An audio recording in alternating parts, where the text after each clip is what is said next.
इसलिए मैं ये कह सकता हूं, खड़गे साहब, राहुल गांधी जी और तमाम जो साथी बैठे हमारे, इन सब की राय लेकर के हम लोगों ने तय किया है इस चुनाव में अगले मुख्यमंत्री चेहरे के रूप में तेजस्वी यादव जी को हम लोग सपोर्ट करते हैं, जो एक नौजवान है, लंबा फ्यूचर है इनके साथ में। और मेरा अनुभव से मैं कह सकता हूं, जिसका लंबा फ्यूचर होता है पब्लिक उनको साथ देती है। ये नौजवान है, कमिटमेंट रखते हैं।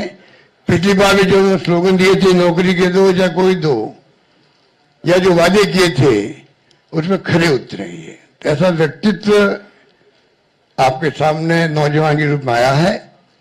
सोच समझ के सबने फैसला किया है। ये नेता के रूप में उत्तरंग मैदान में राहुल गांधी जी ने मिलकर जो यात्रा करी थी, बड़ा इम्पैक्ट है। आने वाले वक्त में इनके अलावा राहुल जी भी आएंगे और नेता आएंगे, प्रियंका जी भी आएगी, सब नेता आएंगे। और हम सब जो बैठे स्टेज पर, सब मिलकर संकल्प किए हुए हैं कि जो हालात देश के हैं, देश हित के अंदर और देश चाहता है उसके अनुसार हम चाहेंगे कि बिहार में ये जो लंबे समय तक नीतीश कुमार जी रहे हैं सत्ता में, अब कुछ कर नहीं पा रहे। अब हम पूछना चाहते हैं अमित शाह जी से, इनकी पार्टी के अध्यक्ष जी से, क्या बताइए, हमारा नेता तो हो गया तेजस्वी यादव, आपका नेता कौन है बता दीजिए। इससे काम नहीं चलेगा कि नीतीश कुमार के नेतृत्व में चुनाव लड़ा जाएगा। अगला मुख्यमंत्री का उम्मीदवार आपका कौन है, ये उनको बताना पड़ेगा। ये हमारी मांग है। और मांग क्यों है?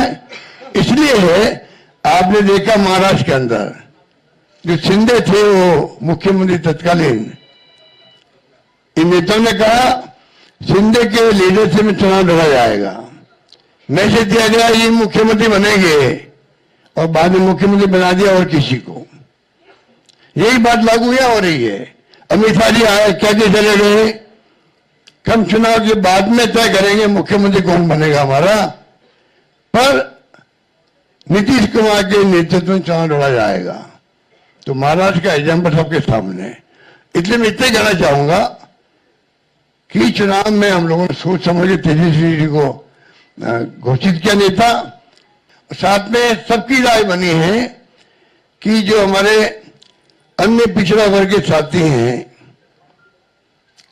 मुकेश सहनी जी, जिनको आप सब जानते हैं, मुकेश सहनी जी, जो एक संघर्ष करते हुए यहां तक पहुंचे हैं, अपनी पार्टी बनाई है, अपनी अकल होशियारी से, अपनी मेहनत से बनाई,